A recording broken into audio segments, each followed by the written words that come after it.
Good morning students. आपकी हिंदी की पुस्तक कृतिका का पाठ 3 है रीढ़ की हड्डी, जिसके लेखक हैं जगदीश चंद्र माथुर जी। और ये एक एकांकी है। एकांकी मतलब एक कहानी। अब इस कहानी का लक्ष्य क्या है कि इसका जो ये नाम रखा गया है रीढ़ की हड्डी, ये क्यों रखा गया है? तो देखिए, जो हमारे शरीर को सीधा रखती है वो होती है रीढ़ की हड्डी। जिनकी रीढ़ की हड्डी में कोई प्रॉब्लम हो तो वो अपनी कमर को सीधा नहीं रख पाती। तो ये एकांकी जो है ये एक लड़की के विवाह की सामाजिक समस्या पर आधारित है कि जब किसी लड़की का विवाह होता है तो मतलब उससे तरह तरह के प्रश्न पूछे जाते हैं, उसकी पूरी जांच पड़ताल की जाती है, जबकि जिस लड़के से उसका विवाह होना है उसके बारे में उस लड़की को जानने का कुछ भी अधिकार नहीं दिया जाता। आज के समय में तो फिर भी बहुत से बदलाव हो गए हैं, लेकिन पहले तो ऐसा ही होता था कि लड़की चाहे मतलब कुछ भी नहीं पूछ सकती थी लड़की, कि उसके लिए तो हर चीज का होना जरूरी है, और लड़का चाहे कैसा भी हो। तो ये कुछ एकांकी है, ऐसी ही है कि जो लड़की के विवाह की जो सामाजिक समस्या है उसको आधार बनाकर, उसको लक्ष्य बनाकर इस कहानी को लिखा गया है। और इसको एक मतलब प्ले की तरह इसमें शो किया गया है। इस एकांकी में कुल 6 पात्र हैं, मतलब इसमें कुल 6 जो है वो लोगों की बात की गई है। अब देखिए पहले कौन कौन से हैं। राम स्वरूप, जो इसमें जो मुख्य व्यक्ति का नाम आया है, जो लड़की का पिता है। राम स्वरूप का नौकर रतन, जो रतन उसका नौकर है, जो उसकी कहीं ना कहीं मतलब हेल्प कर रहा है। राम स्वरूप की पत्नी जिसका नाम है प्रेमा, उसकी जो लड़की है उमा, जो इस एकांकी की मुख्य पात्र है। फिर एक है गोपाल प्रसाद, जो लड़के का पिता है। उसका जो लड़का है शंकर, शंकर जो लड़की को देखने आ रहा था उमा को, और वो किसकी लड़की थी? राम स्वरूप की। लेखक ने अपनी इस एकांकी को मतलब एक सजे हुए कमरे में ही प्रदर्शित किया है। देखिए इसमें लेखक क्या कहते हैं। मामूली तरह से सजा हुआ एक कमरा, अंदर के दरवाजे से आते हुए जिन महाशय की पीठ नजर आ रही है वे अधेड़ उम्र के मालूम होते हैं। अधेड़ उम्र मतलब ज्यादा उम्र के। एक तख्त को पकड़े हुए पीछे की ओर चलते चलते कमरे में आते हैं। तख्त का दूसरा सिरा उनके नौकर ने पकड़ रखा है। मतलब जब इसकी एकांकी की स्टार्टिंग की है वो उस कमरे से ही की है, और उस कमरे में ही मतलब सारी एकांकी को दर्शाया गया है कि जो कमरा है थोड़ा सजा हुआ है। एक महाशय दिखाए गए हैं, मतलब एक व्यक्ति हैं जो कुछ ज्यादा उम्र के दिखते हैं। अब वो एक तख्ते को पकड़ कर ला रहे हैं। तख्ता मतलब एक लकड़ी का, जैसे बैठने के लिए। एक सिरा उन्होंने पकड़ा हुआ है और दूसरा सिरा उनके नौकर ने पकड़ा हुआ है। तो इसमें आगे कहते हैं कि बाबू, अब ये बाबू किसके लिए है? राम स्वरूप के लिए। राम स्वरूप जो लड़की का पिता है। अबे धीरे धीरे चल, अब वो किससे कह रहे हैं? अपने नौकर से, क्योंकि वो तख्ता पकड़ कर आ रहे हैं। एक सिरा उन्होंने पकड़ा है, एक सिरा नौकर ने। तो वो अपने नौकर से कहते हैं कि अबे धीरे धीरे चल, अब तख्त को उधर मोड़ दे, उधर, बस बस। नौकर कहता है बिछा दूं साहब, मतलब रख दूं साहब। बाबू राम स्वरूप कहते हैं जरा तेज आवाज में, और क्या करेगा? परमात्मा के यहाँ अकल बट रही थी तो तू देर से पहुंचा था क्या? बिछा दूं साहब, और यह पसीना किस लिए बहाया है? तो वो थोड़ा नौकर को डांटते हुए ये सारी बातें कहते हैं। नौकर तख्त बिछाता है ही, मतलब वो थोड़ा हंसता हुआ तख्त बिछाता है। बाबू हंसता क्यों है? अबे हमने भी तो जवानी में कसरतें की हैं। कलशों से नहाता था लोटों की तरह। कलश मतलब कलश, ये भी एक तरह से लोटे ही होते हैं।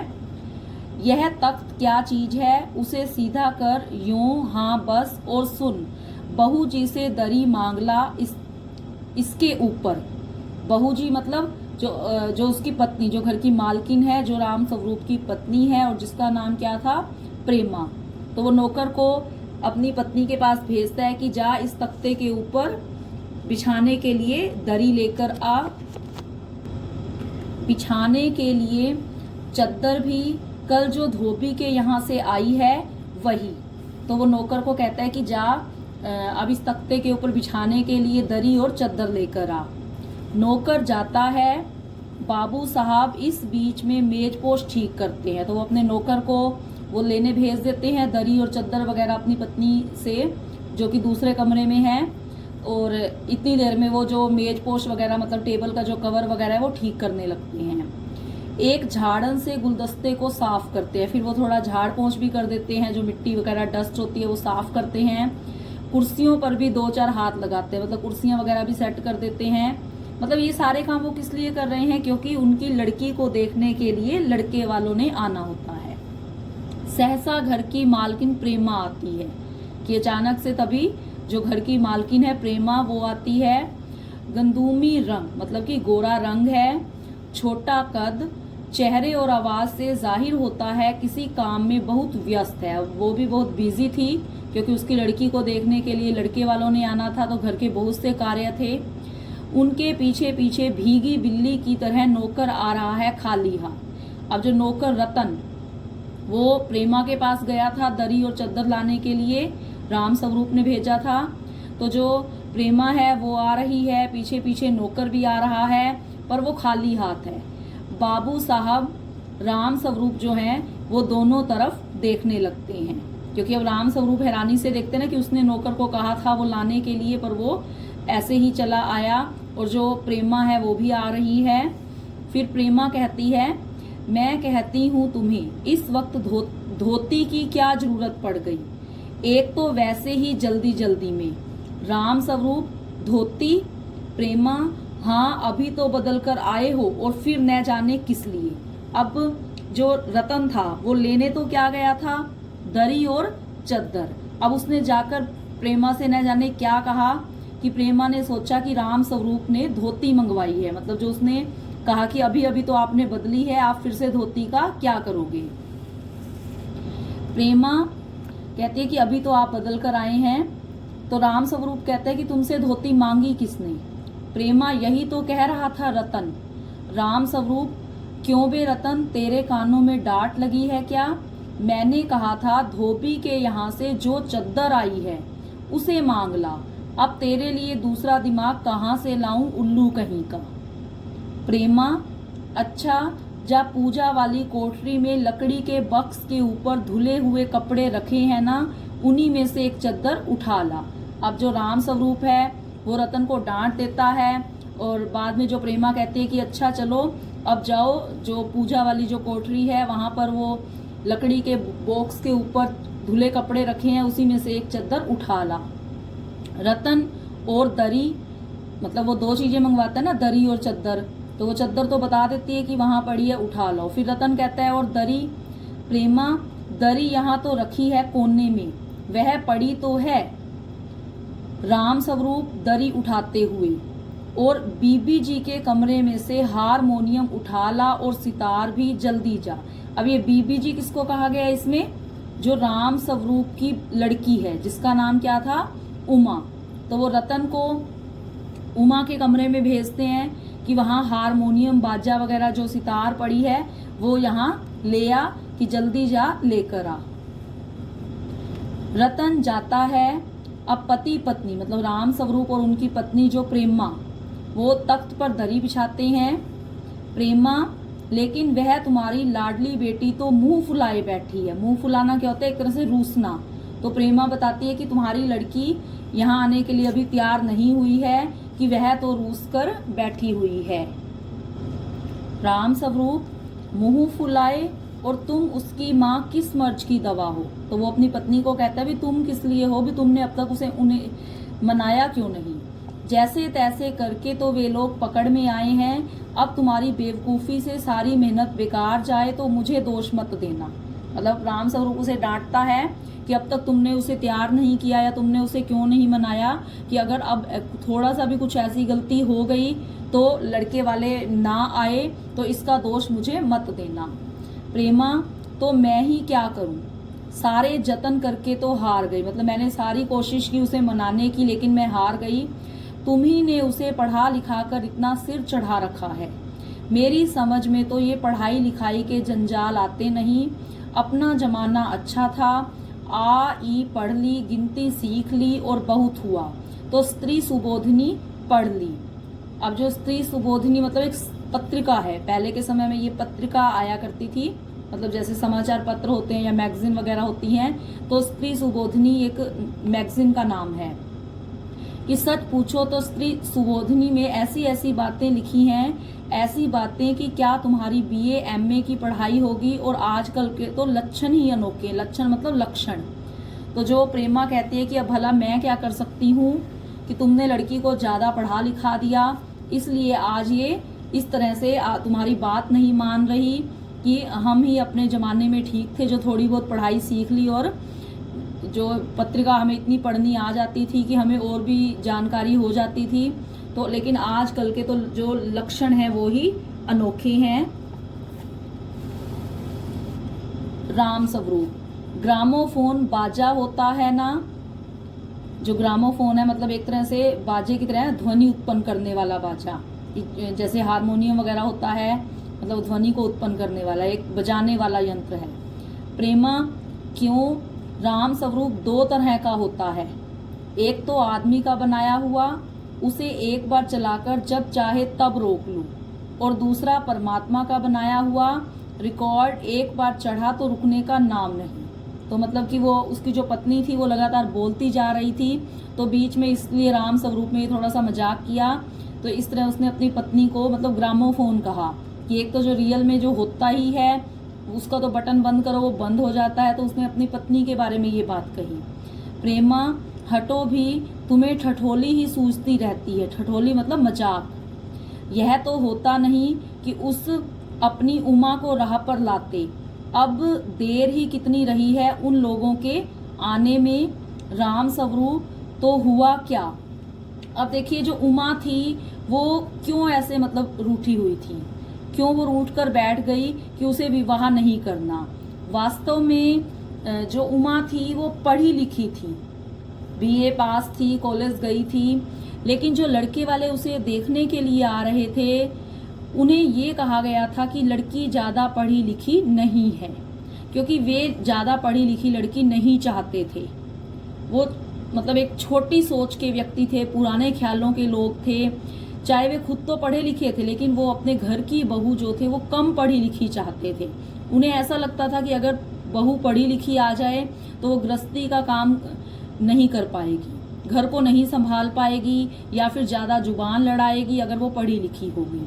तो लेकिन जो उमा थी वो इसलिए नाराज थी कि उसकी पढ़ाई लिखाई को छिपाया क्यों जा रहा है। लेकिन जो राम स्वरूप है वो अपनी एक लड़की के पिता होने के नाते उन्हें अपनी लड़की के विवाह की चिंता है। वो ये सोचते हैं कि अगर वो अपनी लड़की की पढ़ाई लिखाई को जाहिर कर दें कि कहीं उसकी शादी में कोई विघ्न ना आ जाए, तो एक लड़की का बाप होने के नाते उन्होंने अपनी लड़की की पढ़ाई लिखाई को छिपाया है। तुम्ही ने तो कहा था कि जरा ठीक ठाक करके नीचे लाना। आजकल तो लड़की कितनी ही सुंदर हो, बिना टीम टाम के भला कौन पूछता है। टीम टाम मतलब दमक चमक, जैसे चमक होती है मतलब मेकअप वगैरह की। इसी मारे मैंने तो पाउडर वाउडर उसके सामने रखा था, पर उसे तो इन चीजों से न जाने किस जन्म की नफरत है। मेरा कहना था कि आंचल में मुंह लपेट कर लेट गई कि भाई मैं बाज आई तुम्हारी इस लड़की से। तो प्रेमा कहते हैं कि तुमने तो कहा था कि उसे थोड़ा तैयार करके ताकि वो थोड़ा सुंदर दिखे, चमका कर उसको मेकअप वगैरह करवा के लेके आना, लेकिन मैंने तो जैसे उसे थोड़ा पाउडर का भी नाम लिया तो ऐसे लेट गई जैसे मतलब कि वो नीचे आना ही नहीं चाहती। तो राम स्वरूप न जाने कैसा इसका दिमाग है, वरना आजकल की लड़कियों के सहारे तो पाउडर का कारोबार चलता है। कारोबार मतलब व्यवसाय, बिजनेस, कि आजकल की लड़कियां ये जो मेकअप करती हैं इन्हीं के सहारे जो मेकअप वगैरह के सामान के जो व्यवसाय होते हैं, बिजनेस होते हैं, वही चलते हैं। पर इस लड़की को पता नहीं इन चीजों से क्यों नफरत है। प्रेमा, अरे मैंने तो पहले ही कहा था, एंट्रेंस ही पास करा देते, लड़की अपने हाथ रहती और इतनी परेशानी ना उठानी पड़ती। पर तुम तो, अब जो प्रेमा है वो राम स्वरूप से कहते कि इसे तो कम ही पढ़ाना था, मैट्रिक ही पास करवानी थी, लेकिन तुमने इसे ज्यादा पढ़ा लिखा दिया, तो आज ही इसके नखरे मतलब हमें सहने पड़ रहे हैं। राम स्वरूप बात काट कर कि चुप चुप दरवाजे में झांकते हुए, तुम्हें कतई अपनी जबान पर काबू नहीं है। कल ही है बता दिया था कि उन सब लोगों के सामने जिक्र और ढंग से होगा, मतलब कि उनके सामने पढ़ाई लिखाई की बात नहीं करनी, मगर तुम तो अभी से सब कुछ उगले देती हो, उनके आने तक तो न जाने क्या हाल करोगी। राम स्वरूप फिर से अपनी पत्नी को थोड़ा डांटते हैं कि तुम्हें कहा गया है कि लड़के वालों के सामने उसकी पढ़ाई लिखाई की बात नहीं करनी, लेकिन तुम्हारी अपनी जुबान पर नियंत्रण नहीं हो रहा। अब अभी से तुम इतना उगल रही हो, तो ये भी हो सकता है कि उनके आने पर भी कहीं तुम्हारे मुंह से उमा की पढ़ाई लिखाई की बात निकल ना जाए। प्रेमा कि अच्छा बाबा मैं ना बोलूंगी, जैसी तुम्हारी मर्जी हो करना, बस मुझे तो मेरा काम बता दो। तो प्रेमा कहती कि अच्छा मैं वहां बिल्कुल नहीं बोलूंगी, मुझे तो मेरे काम से मतलब है, जो करना है वो मुझे बता दो। तो राम स्वरूप तो उमा को जैसे हो तैयार कर लो, ना सही पाउडर वैसे कौन बुरी है, पान लेकर भेज देना उसे, और नाश्ता तो तैयार है ना, रतन का आना आ गया रतन, इधर ला इधर, बाजा नीचे रख दे, चद्दर खोल, पकड़ तो जरा उधर से। अब रतन कौन है, जो उनका नौकर था, तो वो कहाँ गया हुआ था, उसको बीबी जी के कमरे में मतलब उमा के कमरे में बाजा वगैरह लेने के लिए भेजा था। तो राम स्वरूप अपनी पत्नी से सारी तैयारियों के बारे में पूछता है, नाश्ता वगैरह सब पूछता है, भी सब कुछ तैयार है, और कहता है कि चलो उमा जैसे भी हो पाउडर ना लगाए, वैसे भी वो कौन सा इतना बुरी है, तो उसको जैसे तैसे नीचे तैयार करके ले आना। प्रेमा नाश्ता तो तैयार है, मिठाई तो वे लोग ज्यादा खाएंगे नहीं, कुछ नमकीन चीजें बना दी हैं, फल रखे हैं, चाय तैयार है और टोस्ट भी, मगर हाँ मक्खन तो आया ही नहीं। मतलब इसमें लेखक ने इस एकांकी में एक समस्या को भी उजागर किया है, और थोड़ा इस तरह से कि जैसे मतलब ये बातें बीच में आई हैं कि राम स्वरूप अपनी पत्नी को डांटता है या रतन से कैसे बात करता है, तो अब जो प्रेमा है वो उसे सारी तैयारी के बारे में बताती है, लेकिन बाद में कहती है कि केवल क्या रह गया, मक्खन, कि मक्खन तो आया ही नहीं। राम स्वरूप क्या कहा, मक्खन नहीं आया, तुम्हें भी किस वक्त याद आई है, जानती हो कि मक्खन वाले की दुकान दूर है, पर तुम्हें तो ठीक वक्त पर कोई बात सूझती ही नहीं। अब बताओ रतन मक्खन लाए कि यहाँ का काम करे, दफ्तर के चपरासी से कहा था आने के लिए, 100 नखरों के मारे।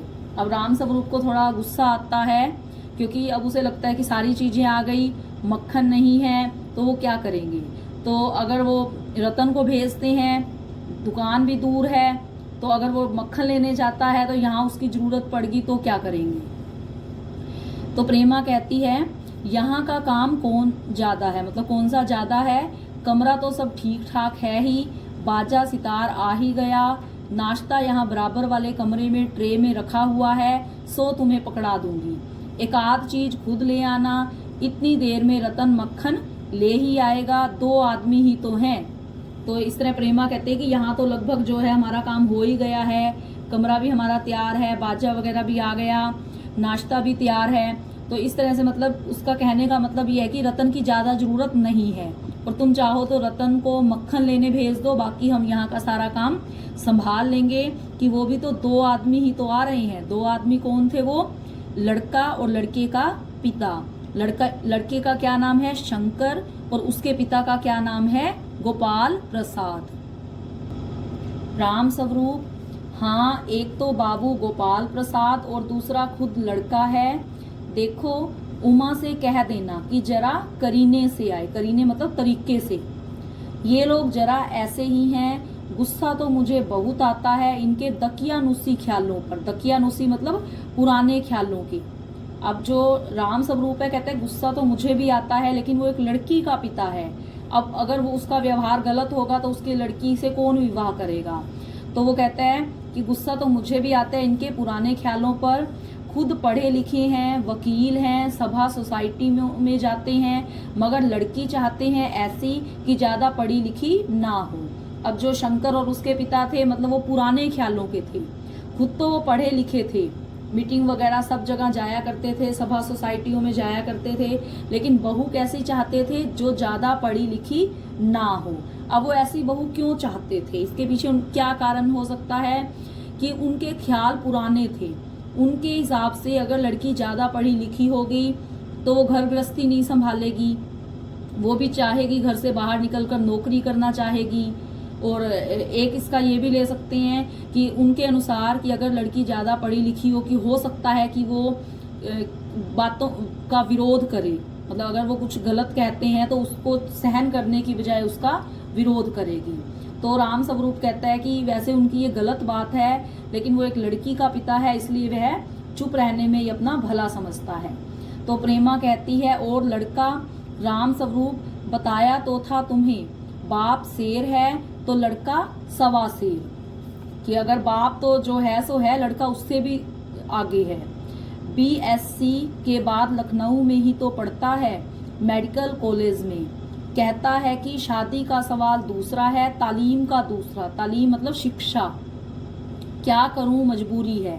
मतलब कि पिता की तो ये सोच है ही कि बहू ज्यादा पढ़ी लिखी ना आए, लड़के की भी सोच यही है कि उसकी पत्नी उससे ज्यादा पढ़ी लिखी ना हो या बिल्कुल ही मतलब कम पढ़ी लिखी हो। तो वो कहते हैं कि क्या करूं, मजबूरी है, मतलब अपना है, वरना इन लड़कों और इनके बापों को ऐसी कोरी कोरी सुनाता कि ये भी। तो मतलब एक तरह से जो राम स्वरूप है वो लड़की का पिता होता है, इसलिए उसे यहाँ पर मजबूर दिखाया गया है। आगे है रतन, जो अब तक दरवाजे के पास चुपचाप खड़ा हुआ था। जल्दी जल्दी बाबूजी बाबूजी। राम स्वरूप, क्या है? रतन, कोई आते हैं, मतलब कोई आ रहा है। राम स्वरूप दरवाजे से बाहर झांक कर जल्दी मुंह अंदर करते हुए कि अरे ए प्रेमा, वे आ भी गए। नौकर पर नजर पड़ते ही, अरे तू यहीं खड़ा है बेवकूफ, गया नहीं मक्खन लाने, क्योंकि ये पहले बात आई थी कि मक्खन नहीं था और वो कहते हैं कि रतन ले आएगा, लेकिन पूरी तरह से उन्होंने भी उसे नहीं कहा था तो वो वहीं खड़ा था। सब चौपट कर दिया, अबे उधर से नहीं अंदर के दरवाजे से जा। नौकर अंदर आता है।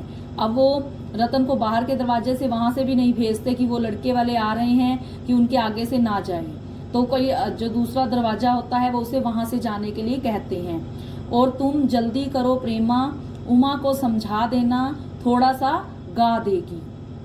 तो वो प्रेमा को कहता है कि उसे थोड़ा समझा बुझा कर लाना कि जो भी मतलब लड़के वाले कहें करने के लिए वो कर देना। प्रेमा जल्दी से अंदर की तरफ आती है। उसकी धोती जमीन पर रखे हुए बाजे में अटक जाती है। प्रेमा, यह बाजा वह नीचे ही रख गया है, कमबख्त। अब इसमें वो कमबख्त किसको कह रही है? नौकर को, क्योंकि वो बाजा ऐसे ही रख गया था और वो उसके पैरों में धोती में अटक जाता है। राम स्वरूप, तुम जाओ, मैं रखे देता हूँ जल्दी। प्रेमा जाती है। बाबू राम स्वरूप बाजा उठाकर रखते हैं। किवाड़ों पर दस्तक, मतलब दरवाजे पर आवाज होती है। राम स्वरूप, हाँ हाँ हाँ, आइए आइए, हाँ हाँ। मतलब इस तरह से गोपाल प्रसाद और उसका लड़का जो शंकर है वो राम स्वरूप की लड़की उमा को देखने के लिए घर में आते हैं।